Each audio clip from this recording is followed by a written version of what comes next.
കഴിഞ്ഞ ദിവസം ചന്ദ്രൂർ അരൂരിൽ നിന്ന് ഞാൻ പ്രൈവറ്റ് ബസ് കയറിയപ്പോൾ എനിക്കുണ്ടായ മോശം അനുഭവം. എനിക്കല്ല, കുറേ ആൾക്കാർക്ക് അന്ന് ആ ബസ്സിലുണ്ടായവർക്കുണ്ടായ മോശം ഒരു അനുഭവമാണ്. എന്താ സംഭവം എന്ന് വെച്ച് കഴിഞ്ഞാൽ, ഞങ്ങൾ പോയിക്കൊണ്ടിരുന്ന ബസ്സിനെ ഇപ്പുറത്ത് വേറൊരു ബ്ലാക്ക് പാൻഡർ എന്ന് പറഞ്ഞൊരു ബസ് ഓവർടേക്ക് ചെയ്ത് വരികയും അതിൽ ഡ്രൈവർ ഞങ്ങളുടെ ഡ്രൈവറിനെ കയറി തല്ലുകയും എന്തോ അവർ തമ്മിലൊരു വാക്കുതർക്കം ഉണ്ടാവുകയും ലാസ്റ്റ് ഞങ്ങളുടെ ബസ് ഡ്രൈവർ ബസ് നിർത്തിയിട്ട് ആ ബസ്സിൻ്റെ ഫ്രണ്ടിൽ പോയി നിന്നിട്ട് പോലീസ് വന്നെങ്കിലേ ഞാൻ ഇനി ബസ് എടുക്കുകയുള്ളൂ, യാത്ര ചെയ്യാൻ സമ്മതിക്കുകയുള്ളൂ എന്ന് പറഞ്ഞ് ഞങ്ങളുടെ ബസ്സും തടഞ്ഞു നിർത്തി, ആ ബസ്സും തടഞ്ഞു നിർത്തി. അപ്പോൾ ഞങ്ങളുടെ ബസ് ഡ്രൈവറിൻ്റെ ഭാഗത്ത് ശരി ഉണ്ടായിരുന്നെങ്കിൽ പോലും ഇത്രയും വലിയ ബ്ലോക്ക്, അത്രയും ഞങ്ങൾ യാത്രക്കാരുടെ ബുദ്ധിമുട്ട് ഒന്നും കണക്കിലാക്കാണ്ടാണ് അവിടെ നിന്ന് വെച്ചത്. സ്കൂൾ പിള്ളേർ തൊട്ട് ജോലിക്ക് പോകുന്ന അമ്മച്ചിമാർ എല്ലാവരും ഉണ്ടായിരുന്നു.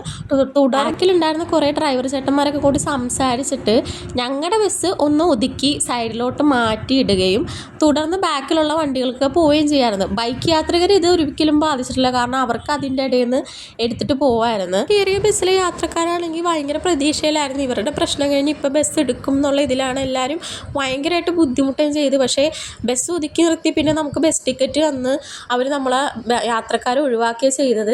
അവർക്ക് ബസ് എടുക്കാനുള്ള ഒരു ഉദ്ദേശം ഉണ്ടായില്ലായിരുന്നു. പിന്നെ ബസ്സിലെ എല്ലാ യാത്രക്കാരും ഇറങ്ങിയിട്ട് അടുത്ത ബസ് നോക്കി നിൽക്കുന്ന ഒരവസ്ഥയായിരുന്നു. അത് കോളേജിൽ പോണവർ, വീട്ടമ്മമാർ, സ്കൂളിൽ പോണവർ, അങ്ങനെ എല്ലാത്തരം ആൾക്കാരും നമുക്കതിൽ കാണാൻ പറ്റുമായിരുന്നു. സാധാരണക്കാർ നല്ല രീതിയിൽ കഷ്ടപ്പെട്ട ഒരു സമയമാണ്. യാത്രക്കാരുടെ ബുദ്ധിമുട്ടെന്ന് പറഞ്ഞാൽ ചില്ലറ ബുദ്ധിമുട്ടല്ല. ആ സമയത്ത് അതിൽ കൂടെ പോയ ബസ്സുകളാണെങ്കിൽ ഒരൊറ്റ എണ്ണവും നിർത്തണില്ലായിരുന്നു.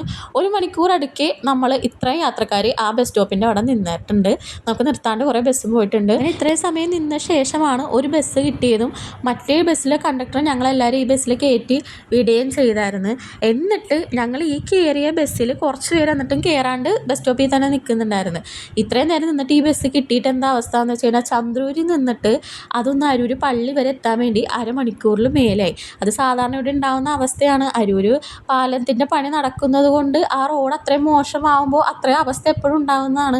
അതിൻ്റെ ഇടയിലാണ് ബസ്സുകാരുടെ പ്രശ്നം. ഞാൻ ഈ വീഡിയോയിലൂടെ പറയാൻ ഉദ്ദേശിക്കുന്നതെന്ന് വെച്ച് കഴിഞ്ഞാൽ, നമുക്ക് യാത്രക്കാർക്ക് ഇതുപോലൊരു പ്രശ്നം വരുമ്പോൾ ബസ്സുകാർ തമ്മിലുള്ള പ്രശ്നങ്ങൾ കാരണം നമ്മൾ യാത്രക്കാർക്ക് ഒരു ബുദ്ധിമുട്ട് വരുമ്പോൾ ഞങ്ങൾ എവിടെയാണ് കംപ്ലയിൻറ്റ് ചെയ്യേണ്ടത്, ആരോടാണ് പരാതി പറയേണ്ടത്, ഞങ്ങൾക്ക് നഷ്ടപ്പെട്ട സമയം, ഞങ്ങൾക്ക് നഷ്ടപ്പെട്ട മണിക്കൂറുകൾ ആരോട് ചോദിക്കണം? സാധാരണക്കാരായ ആൾക്കാർ ബസ് മാത്രം ആശ്രയിച്ച് നിൽക്കുന്നവരുടെ യാത്രാ ബുദ്ധിമുട്ടിൽ ഇങ്ങനെ ഉണ്ടാകുമ്പോൾ അവർക്ക് പരാതിപ്പെടാനുള്ള ഒരു സംവിധാനം ശരിക്കും കൊണ്ടുവരണമെന്നാണ് എൻ്റെ അഭിപ്രായം.